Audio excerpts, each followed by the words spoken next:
faith stories, My now wife Chelsea was like, "Hey, you're coming to church with me on Sunday," and I was like, "All right, I've been looking at the Bible. Let's do this." fishing memories. When I first started, I was just fish, focus on the fish. And I see the kid catch a fish. I'm like, good job, perfect, awesome. And then he goes up there, and I'm like, we're catching slot snook, and this kid's up here going, oh, the breeze. I'm like, this is exactly what it's about. Meaningful conversations. You have to stay in the Word. You have to have a good support system. You have to know what the end goal is. You have to know who God is. Positivity. This is the Faith and Fishing Podcast. Your hosts, Cam Steele. If your identity is you're an angler, whenever you're not doing well in the water, that's whenever you can't be content. And Robert Randall. And his timing is perfect. We might not always agree with it, and we might not always understand it at the moment. Bring you interviews with some amazing guests from the fishing communities and discuss all things to do with fishing and their faith. Welcome to the family.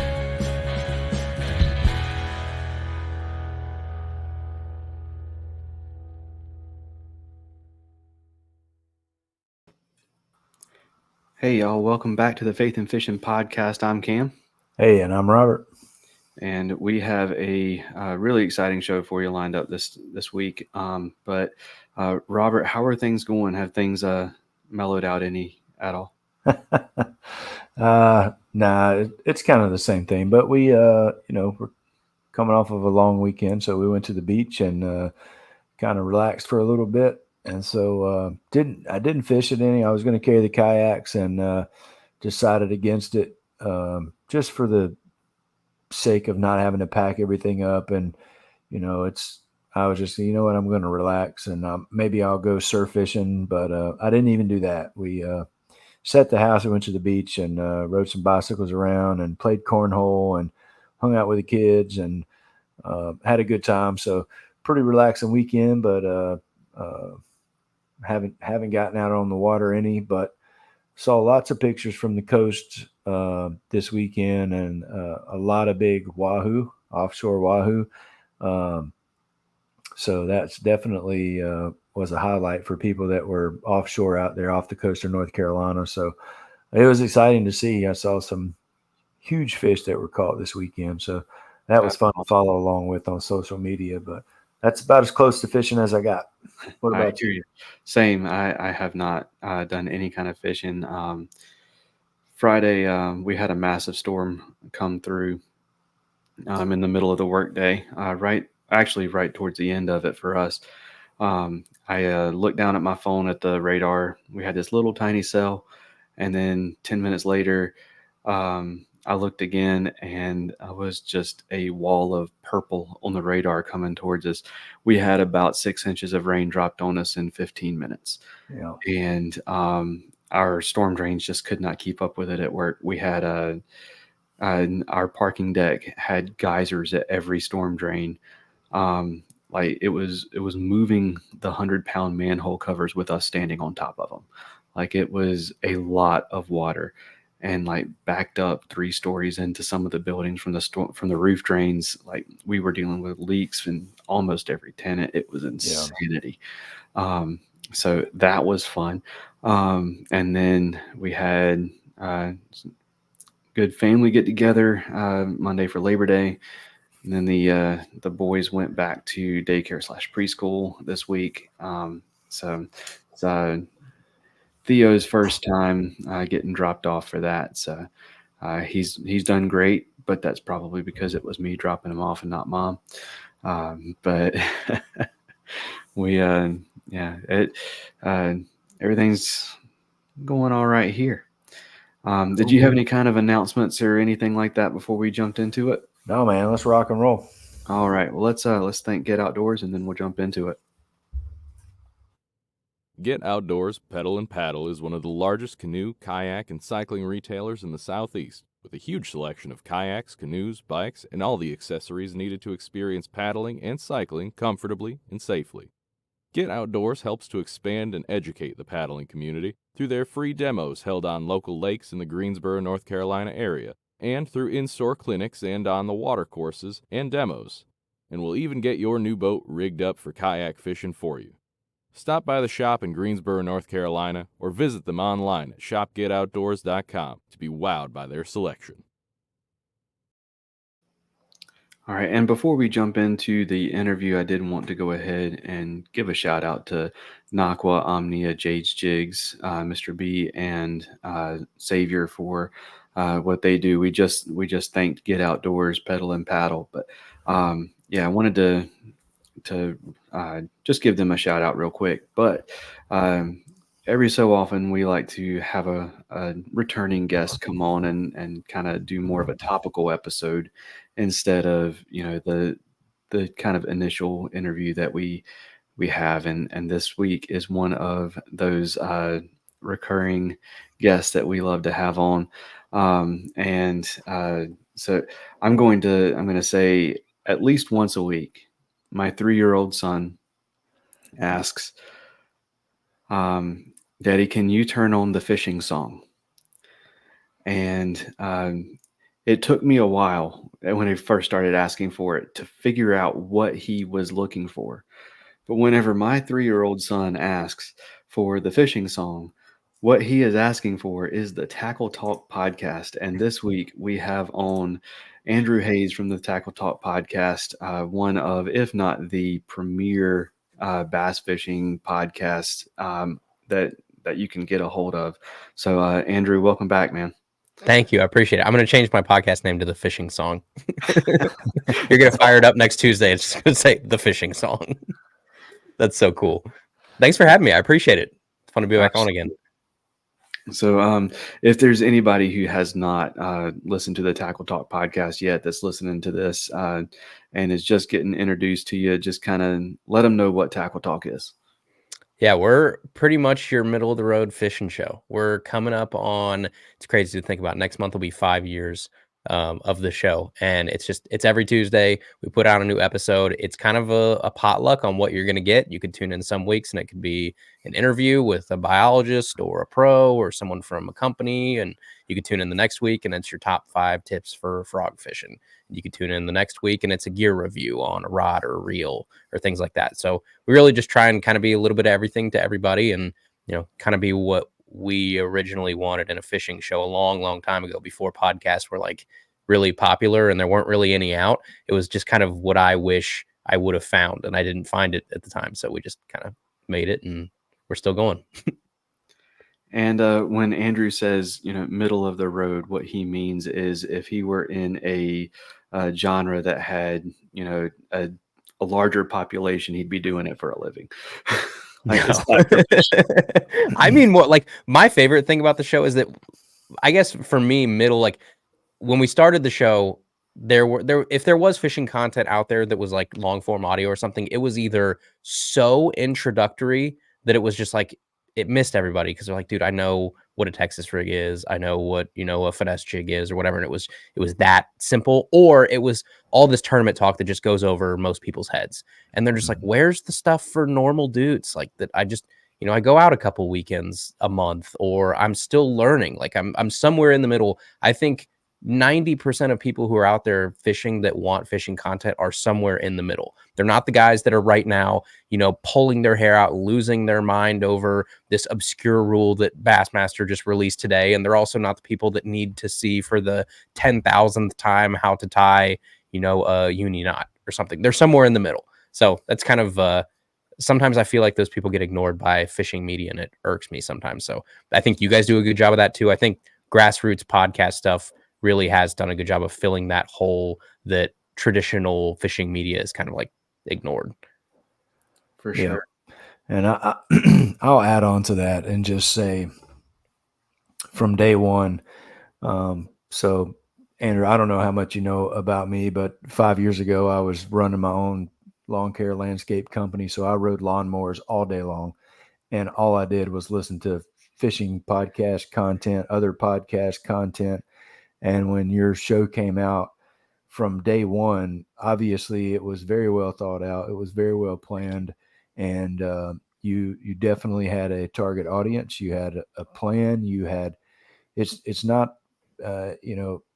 kind of like most podcasts, kind of like this podcast that you're on now, is like, you know what, I think I'm going to do a podcast, and then we're going to start out and we're just going to go with it, and we're going to see where it takes us. And you start out with a minimal expectation, and then it kind of grows, and you kind of find your niche and do that. But from day one, this has been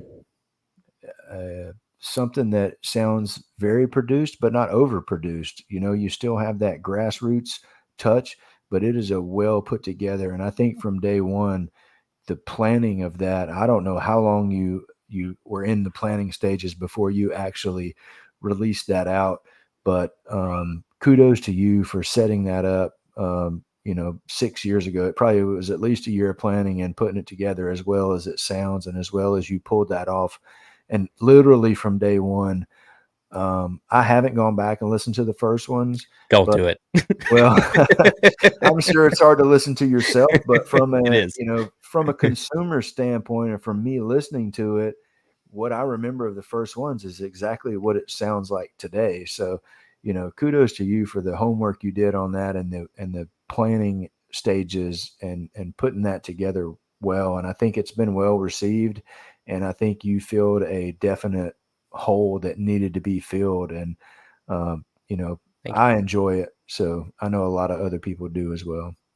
Thank you. Well, yeah, keep that feeling about the first couple episodes in your mind. Don't actually go back and listen to them, because I told someone this like a week ago. When I fire up my phone and I put in like an AirPod or something, for some reason, I don't know, I'm like technically unsavvy when it comes to my iPhone, which is weird. I feel like I'm like 90 years old when I'm trying to get stuff on and off of it.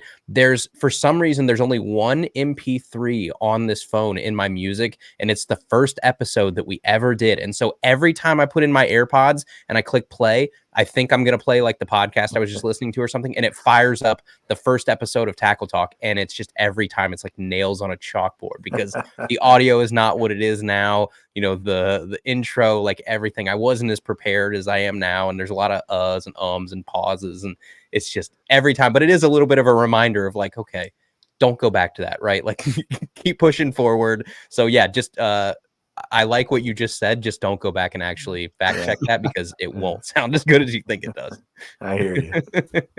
Yeah, I'm pretty sure, if I remember correctly, the first episode was talking about how trash mushrooms heads were. Yeah, how bad Z-Man's terminal tackle hooks are.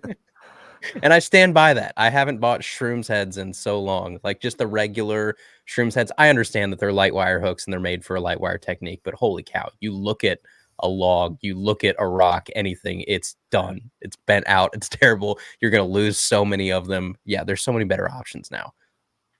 So yeah, that's a good example, I guess, of what the show is, right? We talk about what we like and what we don't like. And I think that's the fun part is, just as much as there is room for positive talk about products in the world, there's also room for constructive criticism. And if you actually don't like something, not just trashing it, but saying why you don't like it, right? Why, if I was a consumer and I was spending my hard-earned dollars, why would I buy this or why would I not buy this? So I think that's a fun part too. So how do you come up with a new topic every week? To be honest, man, a lot of times like it will be Sunday night and I'll be going to bed and being like, I need to think of something for Tuesday's episode. And so I will just like that night when I go to bed, I will just lay in bed and think about what I want to talk about, and I'll just like record it the next day or whatever. But it is not like I know what I'm doing. I do guests now. Guests I book pretty far in advance to try and get, the folks you want to talk to and work with their schedules and stuff. But if it's just a solo episode, it could go from absolutely nothing to fully done show in a day. Like, and that's after work and everything too. But just like from the time I think about the topic I want to do until the time the episode is done, it could be one night to the next night. It's pretty quick turnaround. That's awesome. Well, that's another, that's another piece too, as you're talking about the guest and the whole guest piece of it is, and I know you've heard this before because I've heard other people that you're interviewing say the same thing, but the questions that you come up with are very well thought out. And a lot of times you can go from somebody that has been interviewed hundreds of times and you will come up with a question that they've never been asked, and you seem to have a knack for that. Is there a system that you use, or do you go back and research it so much that you know, like, oh, this person has never been asked this? Like, kind of how let everybody into kind of how that works in Andrew Hayes's head and how you come up with questions, because I've heard it time and time again, like, oh man, that's a great question. Nobody's asked me that. And that's one of the things that draws people to Tackle Talk is your interviewing skills. Well, I appreciate that. I think the cool part about an interview is like my goal with an interview is when I get the chance to talk to someone, and to your point, someone that's been interviewed 1,000 times. Like, you can go on the internet and you can find a billion interviews of the exact same questions of Rick Clunn, Ike Anelli, Bill Dance, Jimmy, like all those people. They've been interviewed a billion times over the years, and it's always like, tell me about this classic. Tell me about this moment where, you got to hold up the trophy for the first time. Tell me about this and that. And it's like, if you get the chance to talk to somebody cool and interesting, I want the chance to have an interesting conversation with them that hasn't been had before. Because otherwise, I'm just rinse and repeating something that someone that's listening to my show can go out and find on the internet already. So instead, I think it's important, if you're going to be interviewing someone, to be intellectually curious and just really try and find those angles where, okay, this could be really fun to talk about. And it's selfish because I want to have a fun conversation with these people. So I don't want to ask them boring questions. I want to have a fun, back and forth. And it is so much fun, to your point, to hear somebody get asked a question and just see them light up, because either you knew some information that they didn't expect you to know. So they know that you've done your research. They know that this isn't just a whim type thing. So I don't know. There's been a bunch of them. Like when we had Denny Brower on last year, one of the first questions I asked him was about growing up in his hometown creek, and I name dropped his hometown creek, and he just like immediately lit up because he's like, no one has mentioned that name of that creek to me in 30 years. How do you know the name of that creek? So that kind of stuff. It's fun, and then it sets the tone. If you can do that from the beginning, then these people start to open up a little bit more, and they go, okay, this is going to be fun to talk to this person. It's not just reading question 1 through 10 that they found by watching one of my old interviews, because that's not fun for these people. So I think there's just a little bit of me that says, if I get the chance and the honor to talk to one of these people, I want to do it justice, and I want to have a conversation that hasn't been had before, or at least not all the way. There's going to be some things that are going to come up with certain people because you just can't avoid them, and it's why they're so cool. But trying to find your own little angle of those, I think, is a really fun sort of art to interviewing people. Yeah, and that's something that I had to learn. I wasn't there yet whenever I first started. As a matter of fact, I was one of those people with a list of 10 to 15 questions that I asked every single guest in order. And I mention it all the time. Like, you can go back to the very first episode. Again, I don't recommend it either. Or the very first interview with Chad Hoover, and like, you can hear Chad leading me into another question, like trying to help me out. And I just look down at my paper, go, okay, next question. Yep.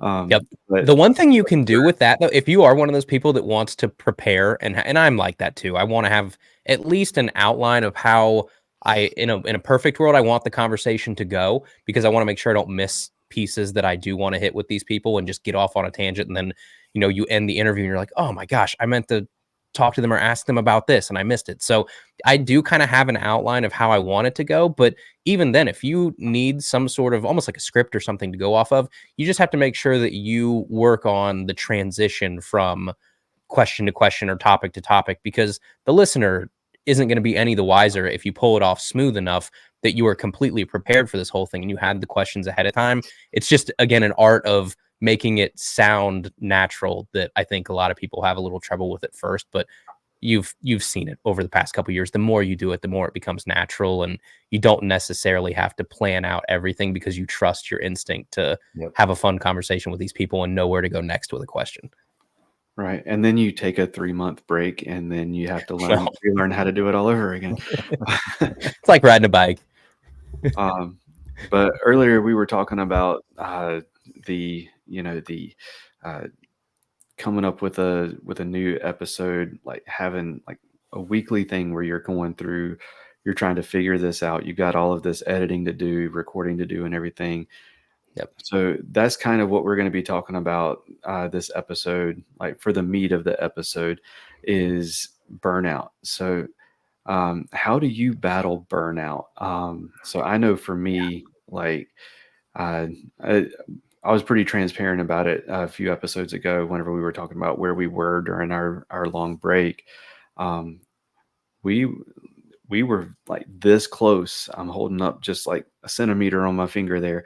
For those of you listening on the podcast, we were that close to not having a Faith and Fishing podcast anymore, because whenever Theo was born, I was so burnt out on um, mostly, like we were talking about it in the beginning of the show, like uh, bass fishing culture, and like especially competitive bass fishing culture, that had burned me out so much on just like keeping up with the fishing industry and everything, and then getting burned out on trying to plan a weekly podcast and everything.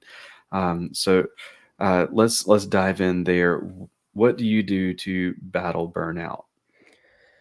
Yeah, I mean it's a tough one, and that's something that I probably struggle with a lot, and I try and hide to the best of my ability so people don't really see it, and because I'm one of those people, I don't want to burden other people with my burdens. Like I just want to keep it hidden and let everybody be none the wiser that like all of this other stuff is going on behind the scenes, and just they don't care about my drama. They care about tuning in every Tuesday and having the show that they want to listen to, and that's it. So I do try and keep it separate, but it's tough, man. Like I have a very time consuming regular job. So we were talking before we started recording where during baseball season, I work for a baseball team. So from April until about 2 days ago when our regular season ended, I'm working 90, 95 hours a week. Like you're going in at 8 a.m., you're getting home at midnight, 1 a.m., going to sleep for a few hours, waking up, doing it again for 15 days in a row before you get a day that you get to go back to 9 to 5, and that feels like a vacation. So that part is tough in and of itself. And then I guess I'm a glutton for punishment. And when I come home at 1 a.m., what do I want to do? I want to go produce a fishing show, I guess, in my spare time. And my spare time is like midnight to 3 a.m. So yeah, it's, I don't know. You have to have that drive. So I think I don't get burnout on the show because it's that passion project. It's that thing that I'm thinking about all the time and I want to make better. And also I know there's so many people that count on me to just get my stuff done. Like pull it together, Andrew. I don't care how busy you are. That show better be there when I wake up on Tuesday. There's so many people counting on it. So you just have to figure it out. So that becomes part of it. I get burnout at work for sure. And the thing I think that's helped me, ironically, with all of my burnout, whether it's at work, whether it's with the show, whether it's with family. I mean, I just had a kid a year and a half ago too. So I know how you feel. It's a whole world changer. And now if you thought you didn't have time before, holy smokes, get ready. Cause yeah, it's like once you have a kid, everything changes even more. So you have to. Yeah. So I understand that too. And I think my biggest way of combating burnout is fishing, like the actual act of fishing. And I think a lot of people, lose the what's the saying, lose the forest for the trees or whatever it is, where I think people get so caught up with the other things in fishing. They're on the internet right now arguing about forward facing sonar and rules and stuff that has nothing to do with them whatsoever at all. And they're wasting time, they're wasting energy, they're wasting brain power on that thing, and that's stressing them out. Or they're worried about their social media and they're worried about their TikTok or their YouTube channel or whatever, and you lose sight of what got us all into this in the beginning, and it is the actual act of fishing. So something that's helped me a lot is that everything that I do with fishing, so like the fishing podcast, the reason I chose a podcast is because I didn't want to go out and film myself fishing. I didn't want to ruin that. That's my time.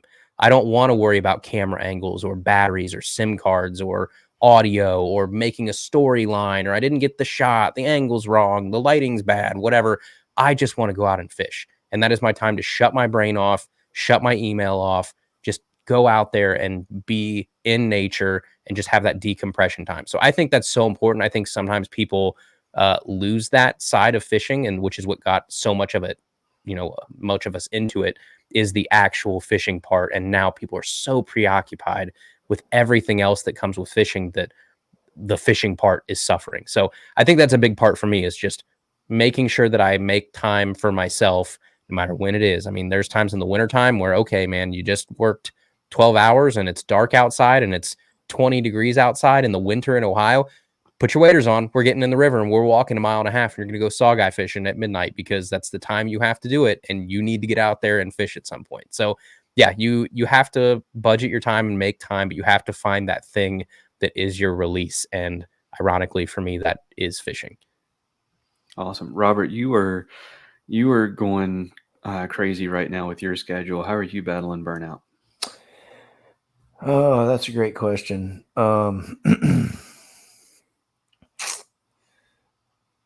Well, so I'm kind of on the other end of you guys. You guys have small kids, and I'm 50 and have a 20-year-old, an 18-year-old, and a 16-year-old. So how I'm battling burnout is trying to pay for 2 colleges and not go broke. So I think at this point you just deal with, really the goal of getting that stuff paid for and getting to the other side of it. And I don't wish any of it to be over now, because I enjoy every second of, Ryder, who's a 16-year-old who still lives at the house. But, my older son is a junior at NC State. My daughter is a freshman at UNCW. So this is her first 3 weeks away from home. And I don't wish to be done with that, but I do want to get all that stuff paid for. And that's really how I battle burnout, because when I go and work for, usually I'm going in at 6 and I'll leave at 6 is my normal schedule now. Whereas last year at this time, I'd go in at 6 and I'd be done at 1 o'clock right after lunch. And I would have probably fished for 2 or 3 hours during the day at work, because I just had an easier job, same company, just a different job. And now some things changed, and luckily I do make a little bit more money for the extra hours that I'm working. But just trying to get that paid for, and just knowing that I'm helping my kids get further to where their goals are, and trying to balance all of that, plus some travel ball mixed in, plus some kayak fishing tournaments when I can get that. Plus, it was fortunate enough to enable us to buy a place at the beach the last few years. So going down there and being able to get some saltwater fishing in, and that's something I've done throughout my life, but mostly offshore. And now with the kayaks and stuff, chasing the reds and the flounder and the trout on the inshore stuff and the kayak. That's a whole different can of worms. And it's kind of funny, because the first kayak that I bought was an Ascend sit-in for duck hunting. And I went and bought a motor from a guy, and I bought the motor in this mount, and he had it on, I don't even know, a sit on top, really nice, a lot nicer kayak than what my Ascend sit-in was. But I needed a motor to get to duck holes, because that's what I was using for the kayak for at that time. But he told me, he was like, oh yeah, we go to the coast and we fish for reds. He goes, we used to bass fish. He goes, but honestly, man, if you ever go down and fish for reds and trout and flounder, you'll quit bass fishing. And I'm like, man, you're nuts.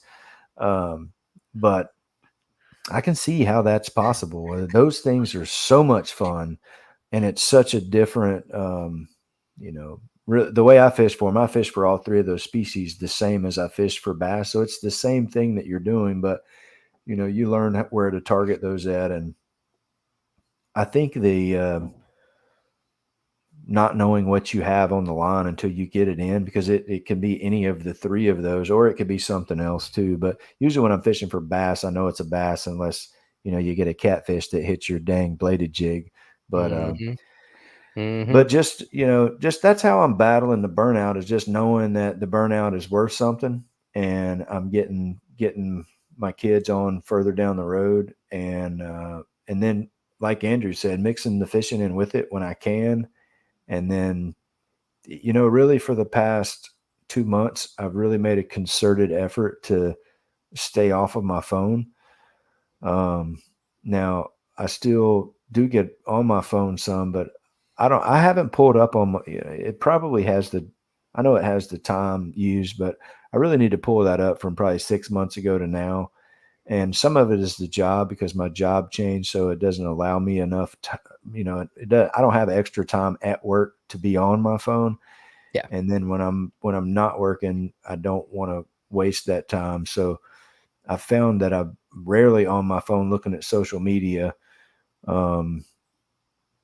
So I think that's also helped as well, because now I find myself looking around at other people, and the more I look around, the more all I see is this, and everybody's heads looking down, and they're either looking at their phone or, and I think that goes back to what we were talking about, and what the hot topic is right now is the forward facing sonar and looking down, and what kind of content do these companies want to put out with the tournaments. And so I know that was a long rant to your question about burnout, but I think everybody's going to have their own different way to battle that, but mix of fishing and knowing the burnout is actually worth something. So I'm okay with some of the burnout, and, just getting on further down the road, and every day is one step closer to moving all the way to the beach. I hear you. So it's interesting. So I had 3 different things that I was like, these are the 3 things that I would. Somebody comes to me saying, "Hey, I'm struggling with burnout." These are the 3 things that I would tell them. One is make sure you have a Sabbath, or as Andrew says, take time to go fishing. Spend time for you. So Andrew covered that one. The other one was something that I learned whenever I got my first sales job, and was like, how in the world does anybody get through this? And they were like, this is how you get through it. You remember your why. So like what Robert was saying, you remember, this is why I'm doing it, and this is what drives me. And then Robert touched on my other one at the end there, is connect with others. If you can get plugged in and get connected with other people, even someone like me who is an introvert, you can still fuel off of other people. Now you may have to recharge a little bit more after you do that. If you're an introvert like me, I'm an outgoing introvert, but I'm still an introvert. So I can go and have fun with somebody, but afterwards I'm like, oh man, I need to go fishing, and I'm not taking anybody with me this time. But yeah, so yeah, that went a little bit quicker than I thought, but I mean, I feel like we nailed it. Yeah, no, it's good. I just was thinking back to what Andrew said about, why he chose the podcast, because he didn't want to take his cameras, and he didn't want to do that and edit the video. And I think the last 3 or 4 times I've gone fishing in the kayak, even my son asked me, he was like, "Are you taking your cameras? Are you putting the GoPros up?" I'm like, "Nope, not doing it." I'm not setting all that stuff up. I'm not, and I have I did take it the time that, Mitch and Wiggs and all of us went to the coast, and we caught a lot of flounder, trout, and reds. I did film a lot of that, and I've got some great clips. I've gone back and watched clips of it, but I haven't even brought myself to edit that, because I don't know, and the last time I went, I'm like, well, there's a chance you could catch a 3-foot long redfish. And I just like, it's not even, it's like I said at the first of the podcast, it's better to not have to even deal with some of that. And I'm just going fishing, and whatever I catch. And now I still have my phone. I may snap a picture of it just so I can say, hey, look at me, look what I caught. But, the whole, I think it just all gets convoluted with the original intent of having a lawn chair sitting by a pond and watching the bobber, is how we all, or at least I did most of the time, started fishing. Is just, you're sitting there and looking at that bobber, and that's what you're doing. And you're taking a sandwich and a Coca-Cola or RC Cola or whatever, and you're just sitting out there and decompressing. So yeah, I think sometimes this generation of people thinks like, if I didn't document it, it didn't happen.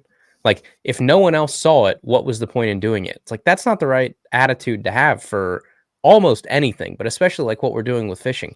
Not everything needs to be broadcast to everybody.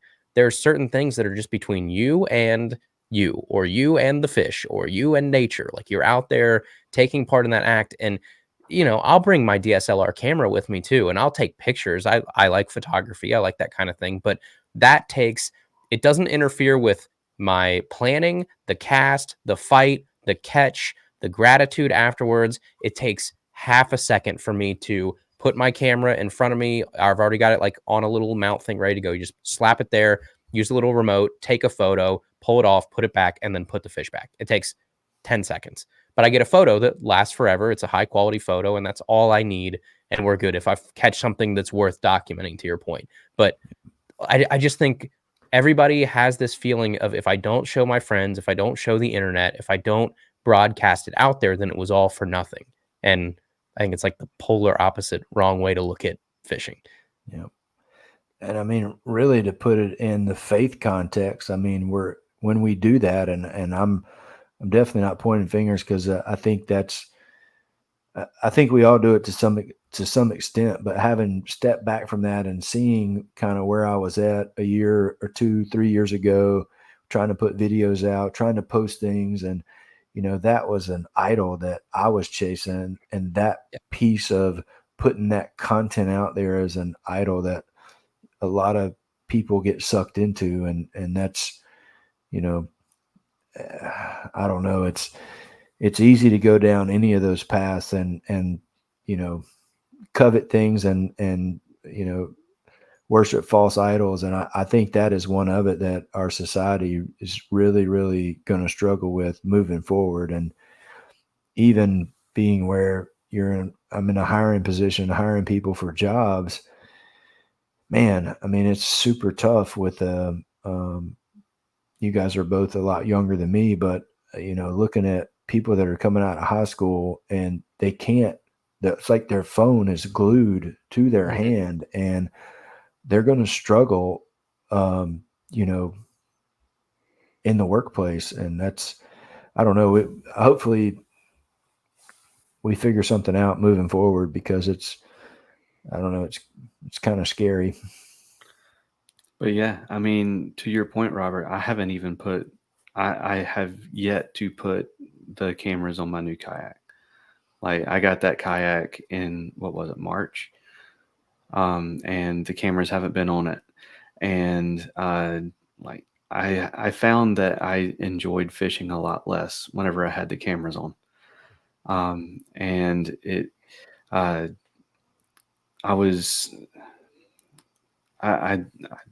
re-listened a while back to the song, it's by Sanctus Real, called "Lead Me," and the lead singer had written it right about the time that he had kind of said, I'm done chasing this. I'm done being the lead singer of the band, and they kind of moved on without him. But he's talking about his family, and the chorus is like his family talking to him, saying, don't leave me hungry for love, chasing dreams, but what about us? And then in the last verse, he's talking to God, saying, asking God to lead him to be a leader in his family. And he says, don't leave them hungry for love, chasing things that I could give up. And that was one of those things where I was like, is this something that I could give up? And is this a dream of mine that I need to give up on? Like, it's this idea of getting on YouTube and trying to do something in the fishing industry, like in a super saturated market with like little to no charisma. Like, am I like, is this something that I need to pursue, or is this something that I need to, give up for my family's behalf and for my behalf and for God's behalf? I mean, and moving on from that, like it's like, I enjoy going fishing without my camera on. Well, and it's almost the same thing as sometimes kayak tournament fishing is the same way. Like, I love fishing tournaments. I love the competition aspect of it, but there are days where if you go out and you fish a tournament, it's like you're frustrated, you're pressing, you're trying to catch things, and then the next weekend you go out and there's no tournament, and it's just like you're sitting back. Doesn't matter. You're not trying to have your line in the water at all times and do this, and it's a lot more enjoyable. And it's like, well, why do we even do that? But there's so many other aspects to that whole kayak tournament scene, and camping out and hanging out with your with your crew, and like I love all that aspect. But the actual fishing part of it, I have a lot more fun when we're probably not tournament fishing. But I like the other aspects of it so much that I'll probably always do that. I'll probably Yeah. never win, but that's okay too.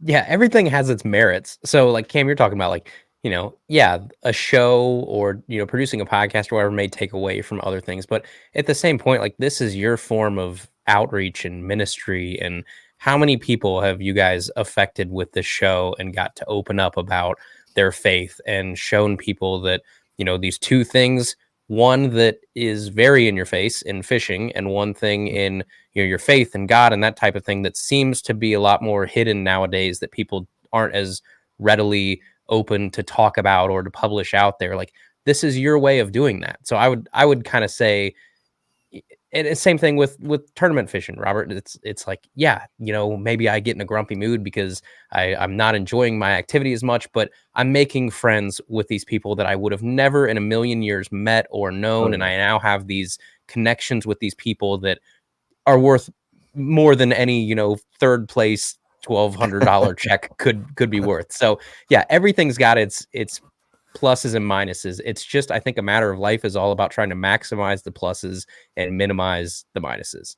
And if you can do that in a healthy way with whatever your thing is, whether it's podcasts or tournament fishing or, social media or trying to pursue YouTube, like there's nothing wrong with any of that. It's just, you have to manage it. And then it gets back to our whole point here about burnout is you have to prioritize what's most important in your life. If it is getting in the way of taking care of your family and spending time with your family and that type of thing, then okay, there's tough conversations that need to be had. But managing burnout is different. Everybody has different levels of burnout that they can handle. Like somebody's burnout might be the other person's like, that was an easy week. What are you talking about? I function on 3 times that much stuff, in a given week. So it's all individual, but it's just a matter of managing your own situations and finding where your priorities need to be and not be.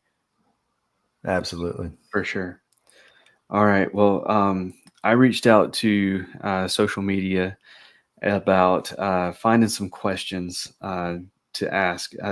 I asked for what's your favorite questions, and I got some that were what's your favorite questions and some that were not. Before we jump into the what's your favorite questions, there's a couple questions that came through that kind of reminded me of Andrew's mailbag on his show. So since Andrew is here, we'll do something similar and Nice. and have a couple listener questions that we can answer. One of them is a little more serious than the other. But so on Facebook, Joey Bassraft asked, "What is the definition of a fishing kayak?" I would say it's any kayak that has features specifically put on it to enhance an angler's experience. So, like, I don't know, Robert, what kayak you started out with, but you said you had a sit-in Ascend. I started out with a sit-in Ascend too. It was called an A10. It was a blue kayak. It had absolutely nothing on it except an absolute bare bones seat that hurt to sit on, and it was terrible, and it was tippy, just an awful kayak all around. But it was like $250 brand new when I bought it, and it got the job done and got me off the shore. But like that was not a fishing kayak because there was absolutely no features on that kayak that not only helped fishing, but there were so many features that made it harder to fish than it should be. So I would say, like, even if you've got a kayak that has built-in rod holders or something that just leads a hint to say this vessel could be used for fishing, then I think that kayak has taken that step to say, okay, we're trying to appeal to anglers here. Obviously, we know what you're going to be doing in this kayak. Now, there's a big difference between a $300 Ascend that has a couple of rod holders in it and a $5,000, PA 14 Hobie, right? But they're all fishing kayaks as long as it's making an effort to appeal and help anglers. That's going to be my answer. Okay. I like it. I mean, to be on the fly, that was extremely well done, Robert. You got a definition. No. Anything you want to add? No, that's really good. I was kind of thinking of the question on the other end is like, where does the fishing kayak turn into the miniature bass boat? And so that's where we're at nowadays. Yeah, I was thinking like more of the PA-14 with the trolling motor on the front and the NK300 on the back. And like, when is it not considered a fishing kayak anymore? So, and I think that's up for debate, but I was thinking today because I was on the drive home listening. I was trying to listen to Luke Duncan's podcast, and he had NPFL Brad guy on talk. Fuller. Yeah, he had Brad Fuller on. That's it. I blanked on his name, but he had Brad on, and so I listened. He's been everywhere the past few days. Yeah, I know. I listened to the whole front part of that. I didn't get to finish it. I got home before I got to finish it, but I was just kind of thinking when they were sitting there talking back and forth about fishing, and I'm like, I think it's really a good move. And then I started thinking about kayak fishing and like, when do you lose the, they're talking about kind of the essence of tournament fishing and figuring out the fish and not having forward facing sonar. And then when do you lose the essence of kayak fishing? If you can, like, I have a rear motor and a front motor, two different kayaks, but I can run 15, 20 miles, but when do you lose like the go slide it in the back of your truck and slide it down the hill, and I'm going to this place that nobody else can get to? And when do you lose the essence of what the kayak fishing is? So I think kind of my answer to that question would be when you have to have a trailer and you can't put it in the back of the truck anymore, then I think maybe it's no longer a fishing kayak. And when you have to trailer it, like at this point, I'm borderline. Like I could unload it and reload it once per day, but anything more than that, like I'm not traveling to a different spot in the back of the truck, but I can unload it and reload it in the back of the truck once per day and I'm good. But if I put anything else on my kayak, it may not be considered a fishing kayak anymore. So I agree with you, Andrew, like from a technical like definition standpoint. But I'm going to say, if for me, a definition of a fishing kayak, if it is a kayak and you are fishing out of it, it is a fishing kayak. I can get behind that. I mean, like I know people who fish out of the $150 like sit inside pelicans that are 9.5 feet long, and they're fishing like they stick a fishing rod in between their legs and they paddle out to their spot. Like that is a fishing kayak at that point. If you were fishing from it, it is a fishing kayak. Now, like you said, some of them have features that will make your life a lot easier whenever you're fishing. Some of them have features that for fishing, but they're so poorly made that you can't use them. So I mean, what demo before you buy it, and if you're serious about it, save your money for an extra couple months and hit the used market and get something that's a little bit more something that's not going to chase you away from the sport before you get a chance to enjoy it. I don't know why I stuck around as long as I did. I started out in a 10 foot sun dolphin. And like to tell you how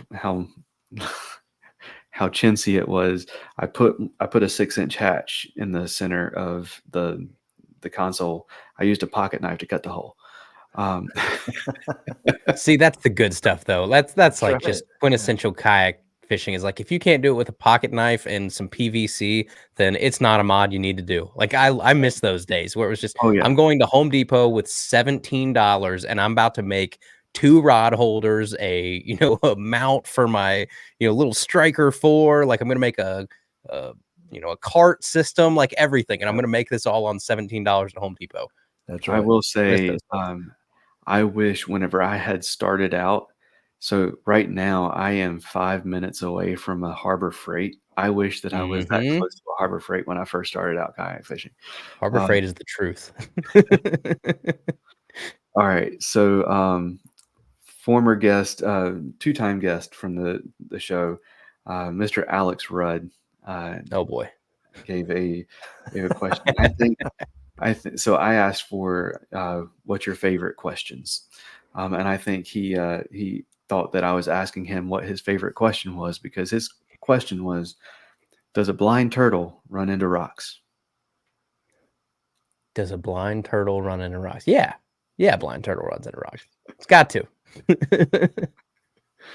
Yeah. Yeah, I'm gonna have to go with Andrew on this. I'm gonna say yes. Yeah, I mean, there's no way you can maneuver around the rocks if you can't see them. So it's got to be a yes. Blind turtle's got a tough life. It does. So I know that turtles have a lot of very, very strong senses in other areas other than sight. So I would say that a turtle could maneuver in the water without being able to see, but as soon as that turtle gets up on land, he's running into something. Yeah. All right. Well, we're gonna end with some what's your favorite questions. So we will get that started right after this. It's time for What's Your Favorite? Powered by Nakwa Adventure Gear. Power that fits in the palm of your hand.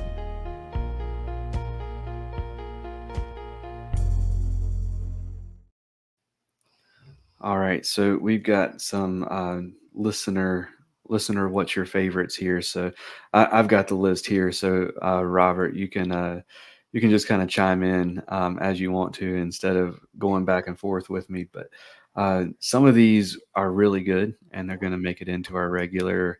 Maybe this may end up being our make it into our New list. regular, like third time list. We've got a first time list and a second time list. So I like that. we'll add some of these to a third time list. But I'm gonna say, so that it remains remains unbiased, I'm gonna leave who asked this question out at first. But your favorite bearded content creator. Ooh. I'm gonna have to go. We're in the call right now. I have to go Cam Steele. There you go. There you go. Was that question from Cam Steele? It was not, actually. It was from the Bearded Paddler, who Nice. also has been on the podcast. He said, "Who's your favorite bearded content creator, bearded paddler, or bearded dad fishing?" And I went on. I was like, "He better choose me." There you go. I will never ever be in that conversation, unfortunately. This is all we're working with. Robert is in that conversation during duck Yep. season. I actually had let it.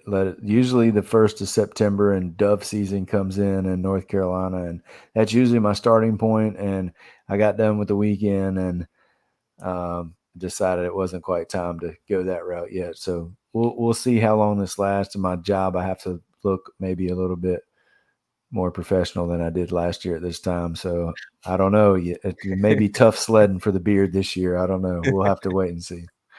At least you have the option. Yeah. All right. So from Chris Funk, your favorite PFD. Ooh. I've only had one that I've had two versions of it, but it's the same one. It's the one at Bass Pro. I can't remember. I think it's who makes it. Is it Mustang that makes the Bass Pro ones? I can't. It's one of the two. But yeah, I've just had the regular Bass Pro 24 size, the blue one. That's the only one I've ever used. And I will say I need to buy a better one because it's auto inflate. And I want one that's just manual pull because I have accidentally auto inflated it like 3 times in the past 2 years, and it scares the turd out of me every single time it happens. Last time it happened, we were in the water. My buddy Ryan caught a big fish, so I got the camera out, get out of the kayak, and I'm in like, probably waist deep water, and I get down to get the right angle to catch the right angle of this fish as he's holding it out, and I just dipped down just enough where I guess it hit the sensor on that thing, and it just blew up right in my face. And it's just, we both just like looked like someone was shooting at us. We both just jump up. If we had a camera on, it would have been hilarious because we both just panicked. And then I'm just, you're sitting there and you just have this giant inflated PFD around you. You're like, oh my gosh. And then every time that happens, it's whatever, $24 for another rearming kit. So I want a manual pull one because I don't ever foresee a situation where I'm going to need the auto inflate where I'm like knocked unconscious or something. Right. I'm not fishing that crazy of stuff and white water systems or anything. So yeah, I ironically probably need to downgrade my PFD because I just don't need the auto inflate feature. Okay. All right. Your favorite fish in your normal water? Smallmouth. It's got to be smallmouth. Second, I think I might put muskie above largemouth. It's close. It definitely is. It depends on the day. Right now, it's probably not muskie because the last 3 times that I've gone out, I've got stomped. So we have a very love-hate relationship, and we're in the hate stage right now. So I need a good outing to get back on their good side. But no, I'm a smallmouth guy at heart. There's absolutely nothing better in the world than like just mean river smallmouth bass. It is so fun. They are they're alphas, I think, even compared to like Great Lakes smallmouth and things like that, because those are more obviously, not chiller, but they're like nomadic, just kind of like hanging out. They're not sitting in, crazy current all day long. And there's these giant muscle of a fish that's sitting there trying to survive all the time because they're so much more aggressive in those smaller ecosystems. So yeah, a river smallmouth is, if I had to fish for one thing for the rest of my life, that's what it would be. All right. Your favorite fish to travel for?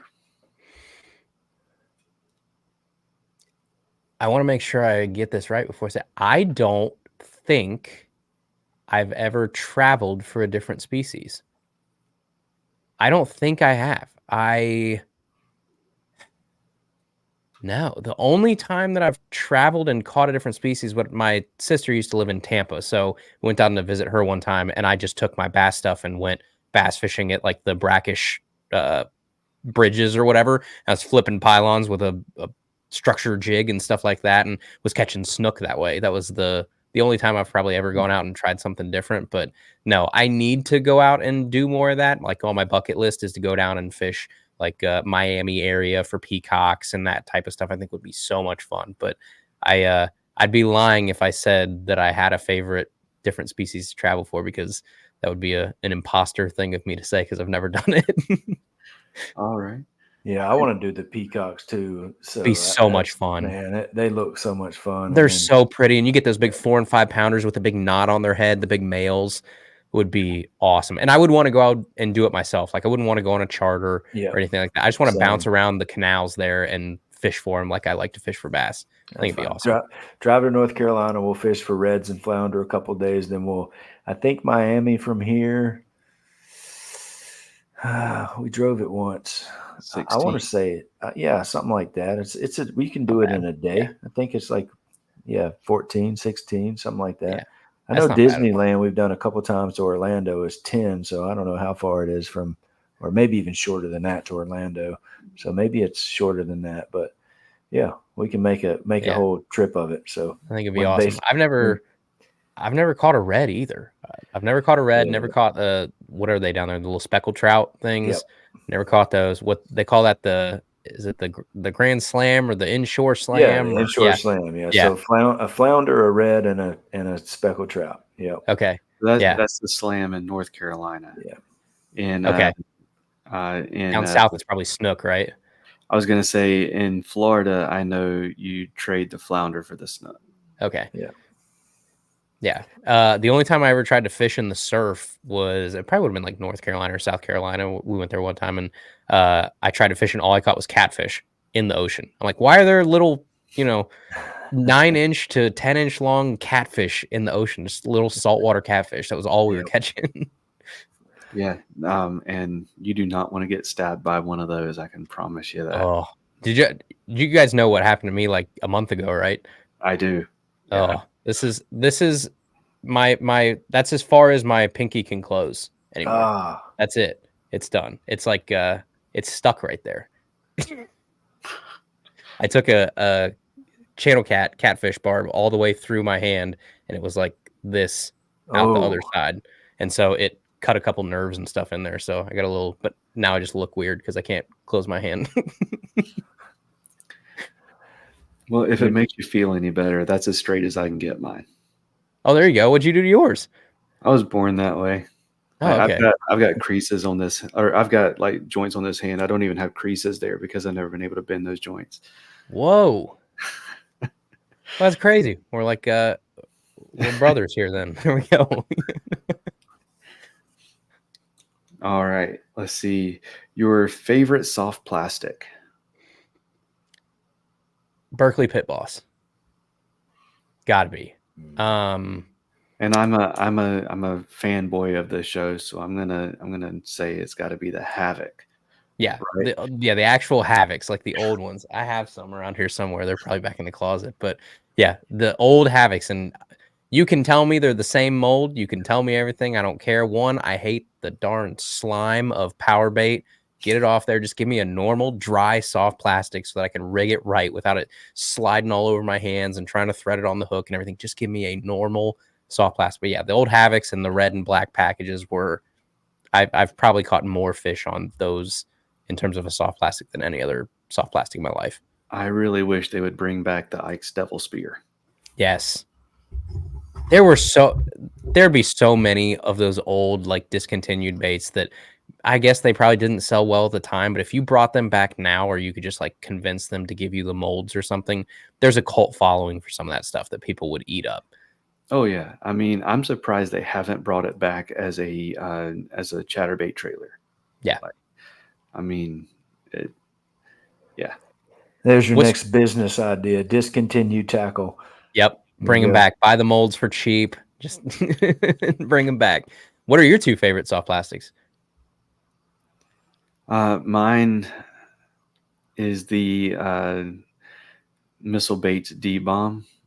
That's a good one. Yeah, not the baby D-bomb, but the regular, the regular size D-bomb in the super bug color. Have you used the micro yet? I have, and I really like it. It pairs great with Jade's jigs. So the lead-free finesse tackle they've got, use promo code FNF10 there. There we go. Get you a little bit off, but yeah, I do like that one. But the regular size on a Texas rig with a 1 ounce weight is like free weight, not pegged. Like, yeah, it's a killer down here, at least. It's a great, like, sunfish imitator, crawfish imitator, whatever you need it to imitate, it can do it. What about you, Robert? Well, I'm going to go probably off of what you guys would think, but any curly tail grub, like old school curly tail grub, I love them, and I don't really have my language, buddy. Yeah, I'm good with that. And then for the saltwater, there's a shrimp imitation soft bait called the DOA. Mm-hmm. And it has has a weight that goes inside of the soft plastic, and for imitating a shrimp, there's nothing that looks more like that. So those are my two go-tos. I love the grub too. Mr. Twisters. I still use Mr. Twisters all the time. 3-4 inch. The number of times that I have been outfished by my dad with a white curly tail grub on his Zebco 33 is really frustrating to me. Yeah. It is one of those baits. Like, I talk about it all the time with rooster tails and stuff too. Like, there are just fish catching baits that for some reason bass anglers have decided are beneath them, and we don't use them anymore. Like, if you see someone throwing a grub, or you see someone throwing a rooster tail or a little Meps or Panther Martin or something, you're like, right. Like, I'm not doing that. I'm gonna be over here throwing a big 3/8 ounce spinner bait instead. It's like, those are the best fish catching baits of all time. And we just, for some reason, we get really stubborn and we think of them as like beginner baits or kid baits or something like that. So bring them back out. Beetle spin. Beetle spin's right, another great example. Yeah, it's right there with them. Yep. Yeah. I surprised Robert whenever we did our "What's your favorite?" that one time about favorite like all-time favorite bait, and I said the Panther Martin. Yeah. Because I mean, you're right. I mean, it can cast a mile, and everything with a mouth eats it. So, Anywhere, anytime, doesn't matter. Yeah. all You right. know what else? Like the little pre-rigged cream worms, even like stuff like that, where we look at like, nah, like I don't need that. It's like, those have caught more fish than we can imagine. All right, your favorite hard bait. Ooh, favorite hard bait. You can't use it all time of year, but it's got to be a popper. It's got to be, and I know they're expensive, and I know what people are gonna say. A Labina Lures Rico popper is. If I could only fish with one hard bait for the rest of my life, I think I would be okay with just not fishing in the winter to make sure that I can fish topwater the rest of the year. So yeah, I'm probably gonna go like a 90 size popper for anything is gonna be great. If I had a second hard bait, I mean like a 1.5 is great. That's a fun bite to get on. A buzz bait in general, like just watching something come up and absolutely kabloosh, a buzz bait that you're working parallel to a big like rock wall or something is awesome. But I guess if I had to pick one, it's popper. I do love a popper. Yeah. So much fun. That's your go-to is it's not just any popper, a pop R popper. Yeah, I do love the pop R. The Ricos are good too, and I like them. They're expensive. Yeah. I've never tried one, and the reason is because they're expensive, and I don't want. You're afraid you'll like it. Exactly. I know that feeling. Yeah, for me though, nothing touches a square bill when it comes to hard baits. So, what's your square bill choice?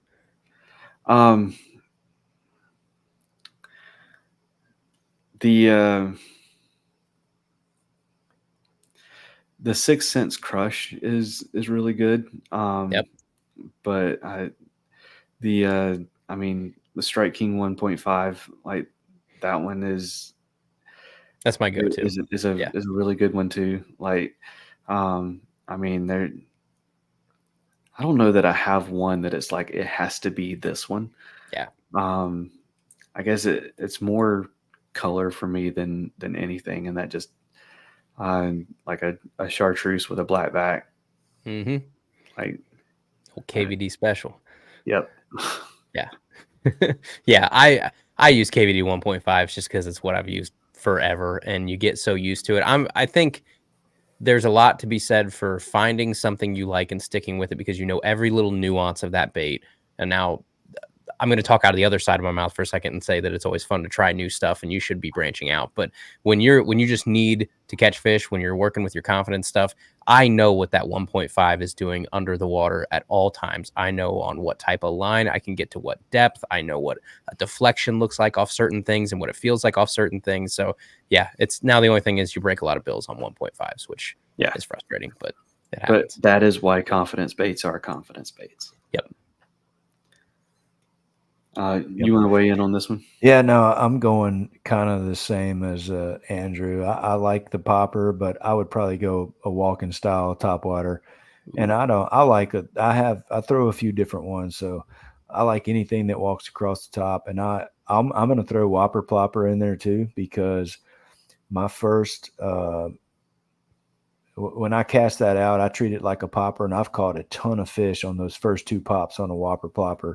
And then you get I feel like maybe it's just me. I'm kind of lazy. I don't work that popper all the way back to the boat. Usually if I'm or the kayak, if I'm throwing it at cover, I'm going 4 or 5 foot. Okay, I'm reeling it in. I'm trying to hit that next zone.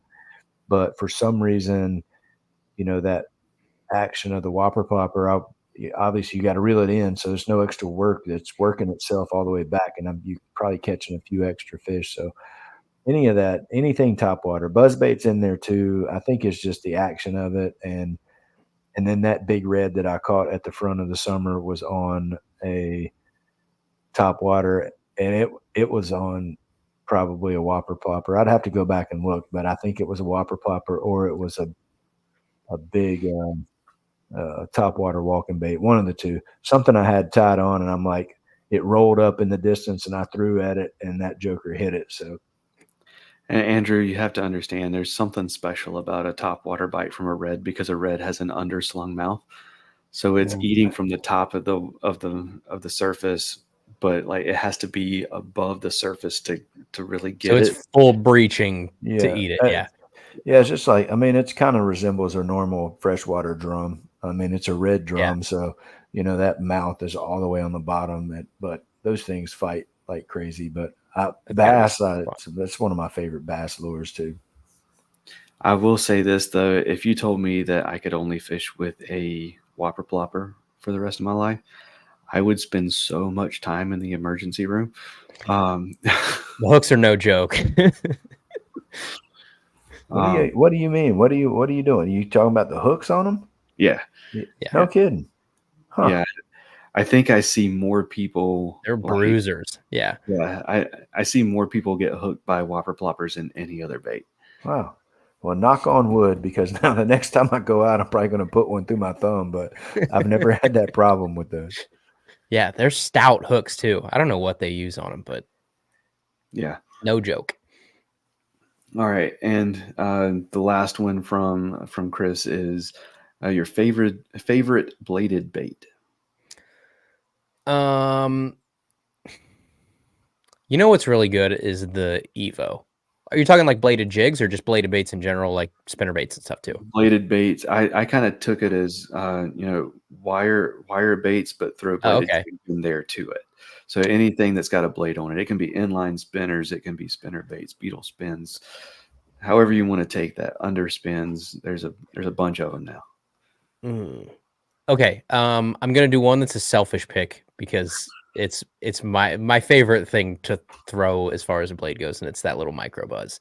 That little Jig Masters micro buzz is so much fun, and it gets so many bites around here. I had it happen the other day where I was throwing, this was, I guess, what is today? Today's Wednesday when we're recording this, so it probably would have been Monday because it would have been the holiday. So I was out and I was throwing, and they were smashing it in the morning, and then the sun got high, and I couldn't buy a bite on anything.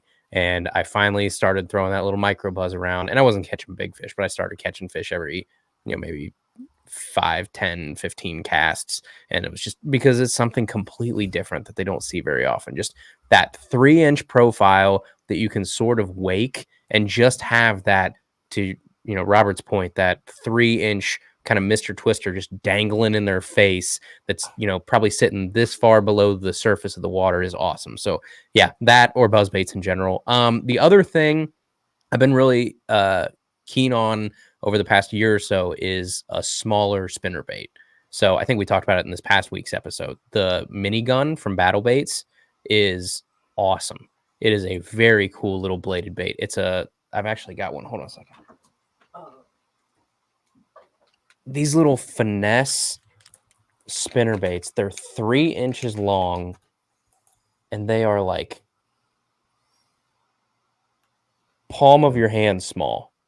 Yep.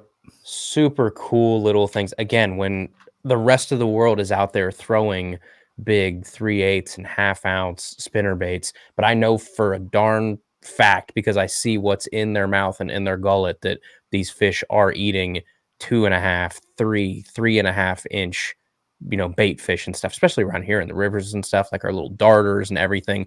They're not, choking 7-inch, 8-inch shad all day long. It's these small fish that are making up a big majority of their diet. So really downsizing stuff. So that's something that I've been really enjoying the past year or so, is these sort of small spinner baits, single blade, little fluted kind of willow blade on those that I really like.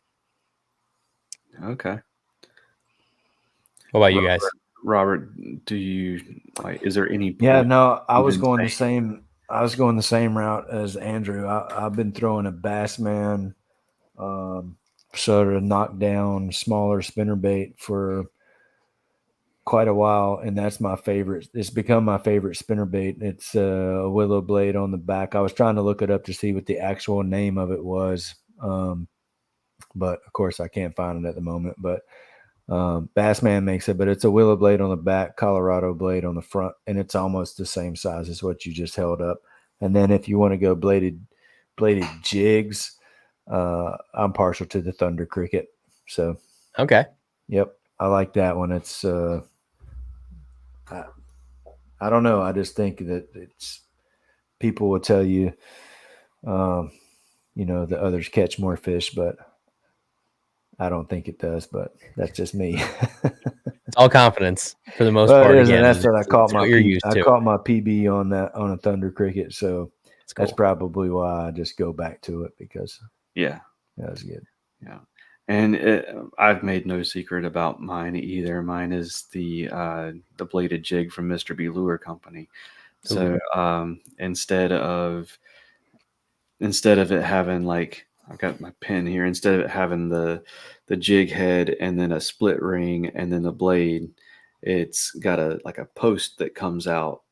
I don't know what, a quarter of an inch, and the blade is attached to the post, and it creates a ridiculous hunting action, and it's got a really solid thump to it. It does not have the click because the blade is not hitting the jig head, but it is. If everybody is throwing a jackhammer or a chatterbait, and you throw that in behind them, it looks completely different. And it's that, to Robert's point, that's what I caught my PB on last year. So I'm partial to that one. They also make one called the Slither. It's a EWG on a split ring, so that it kind of swings behind the blade, and that one has a really wicked action too. And the sound is so important on stuff like that, where if everybody else in the world is throwing Z-Man and that blade is bang, bang, bang, bang, bang, bang right on that head, and that's what they're used to hearing, is that same clicking sound of all that stuff. Then you come in with something that not only moves different, but sounds completely different. It's like switching it up from a rattling, square bill to a silent square bill and picking up those bites because you're a little bit more stealthy with that kind of stuff. That's the same thing with whopper ploppers. Robert was talking about whopper ploppers earlier. I saw it happen firsthand here about 2 years ago, where fish in our area stopped eating whopper ploppers as well as they did for like the first 4 or 5 years they were out, and they got hip to it. And it's that deep cupped pop that a whopper plopper has. So what a lot of people around here did, we switched to choppos, and choppos have a little different sound. It's kind of the same action, still proven, movement that they're used to, but it was a little bit thinner sound. And we saw those fish pick back up on those and start eating choppos a little bit again. So even if it's the same action, but it's just a little different sound, can make such the difference in the world, because those fish are going to get conditioned. If you catch a fish, every 3 days on something that sounds the exact same, eventually they start to get a little hip to it. And they're like, okay, they might still eat it, but they're going to be more reserved. They're going to be a little bit smarter, and they're not going to be as, I guess they're going to be a little bit more gun shy on something that sounds like that. So I think they can be conditioned a little bit. And I think that sound is equally as important as action a lot of times, but it's something that we overlook. Absolutely. All right, man. Well, we are going to start wrapping things up. What do you have coming up next for Tackle Talk that you want to share with the listeners? So we've got next week's show. I'm recording it tomorrow, so hopefully everything goes through okay. I don't knock on wood, I guess, that hopefully this is what the next episode will be, but we do have a really cool episode coming up next week with it's a little bit more on the nerdy side. So we try and sprinkle some of those into, and this is going to be another one of those researchers that I can guarantee you no one has ever had on, a fishing podcast before. This is probably the first fishing podcast this guy's ever been asked to come on, but a really cool study that he had that came out, I don't know, maybe a couple months ago. And I'm a nerd, so I read fishing, scholarly studies on my lunch break or whatever, as a sociopath nerd fishing guy does. And this was one I came across, and I finally found the guy's contact info, reached out to him. We got a date set. It'll be something that is I don't know how to put this. It's not a wives' tale, but it's something that a lot of us believe that might be debunked. So it'll be a pretty fun one, and coming at it from a non-biased, educational, scholarly research type approach to this, and doing a real study on it. So that one will be really cool. And then a little teaser: we have our 5-year anniversary coming up next month, and I've got something really cool planned for that. It's something that I've been working on for weeks now, and it's a lot of moving pieces. So that'll probably give you a little bit of a clue of what this episode could be. It's kind of like herding cats a little bit, but it's going to be maybe the coolest thing we've put out in a long time, if not in the 5 years. So I'm excited for that too. Oh, so it's going to be better than the Swimmies? I think so. Yes. I think it'll be better than pretty the Swimmies. Strong. That was pretty strong, I must say. That was you should solid. see. I should post some of the messages and emails and stuff I get every year after the Swimmies come out. Yeah. Because it's like 2/3 everybody saying this is the funniest, awesome thing. Thanks for switching it up a little bit. And then there's like 1/3 of people that are a little salty. Your favorite brand or something gets called out. And it's like, guys, it's jokes. We do it once a year. It's okay. Man, last year I had to pull the car over because I was laughing so hard at the it was whenever you were doing the like the time where we remember things. And the in memoriam. The in memoriam thing, and it was what's his name's sponsor relations, Jacob Fouts. Yeah. Oh man, I had to pull the car over for that one. Yeah, so if anyone is listening and they don't know where to find you, let them know how they can follow your adventures and listen to the podcast, all that good stuff. Yeah, I appreciate it.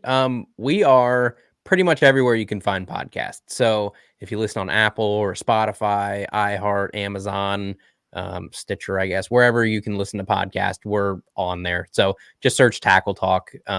We do an episode every single Tuesday. I've also tried to get better of at least uploading the audio to YouTube, if nothing else more than, I guess there's an archive now of the shows, because I don't know what happens on Apple or Spotify once you hit certain numbers. I've seen things where maybe once you hit like 500 shows, it can only store 500. So I think the early ones might start dropping off or something. So I just wanted a place where they all at least lived forever. I know most people don't listen on YouTube. Hardly anybody does. It's not really where our audience is, but at least for the people that don't know what podcasts are, if you're, 114 and you don't know what Apple Podcasts is, well, you can get on YouTube and listen to if you want to. So it's on there as well. But every single Tuesday, we put out a new episode, and we try and keep it interesting where you never know what you're going to tune in and listen to. And my promise is just we're going to make it hopefully something worth listening to, where you're going to turn it off after 45 minutes or whatever and say, you know what, I at least have something else now to think about next time I go out fishing, or something to try, or a new lure that we mentioned, or just trying to provide you some sort of value in exchange for your time for 30 to 45 minutes a week. So yeah, hopefully everybody enjoys it, and we got no signs of slowing down, hopefully anytime soon. So heck yeah. And I'll give you an open floor to plug sponsors and supporters. Anyone you want to give a shout out to, say thank you to. The floor is yours. Yeah. Like you guys know, right, you can't do the show without support from somebody. I think a lot of people don't realize how expensive it can be to run something like this. I mean, you have to have a podcast host, which is the website that gets you on Apple or Spotify or iHeart or all those places. That costs money.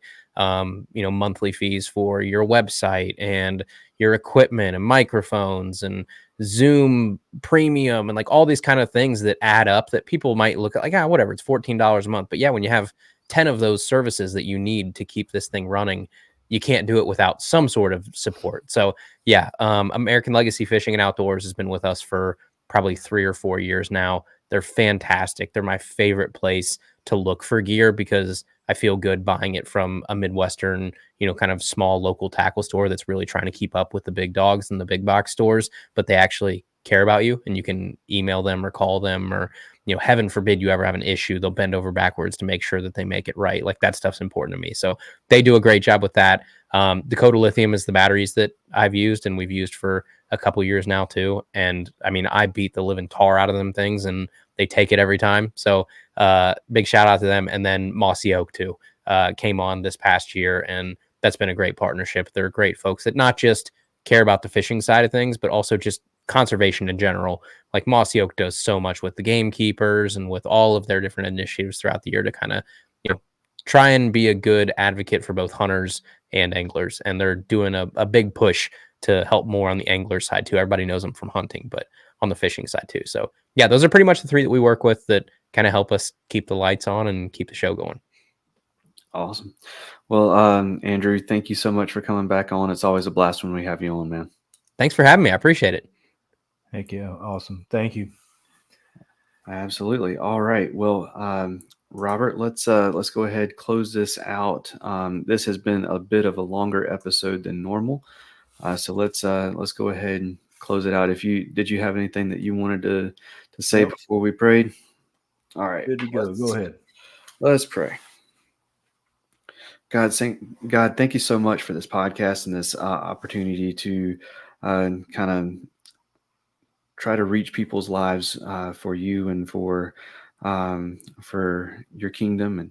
And thank you for the opportunity to talk about burnout and how we can overcome that. Thank you for Andrew and what he means to so many and what he's doing with his podcast and his platform. Thank you for continuing to bless him and his show and his family, and continuing to give him an opportunity to be a positive light in somebody's life. Thank you for the listener, wherever they are right now, however long away from now this is, that they're hearing this. Pray that you meet them where they are, give them what they need through this podcast, and put a show on in their life, and in and through our lives in this show. God, we love you, and it is in Jesus' name we pray. Amen. Amen. All right. Well, that's going to do it for this episode. Y'all take care and God bless. And see you later.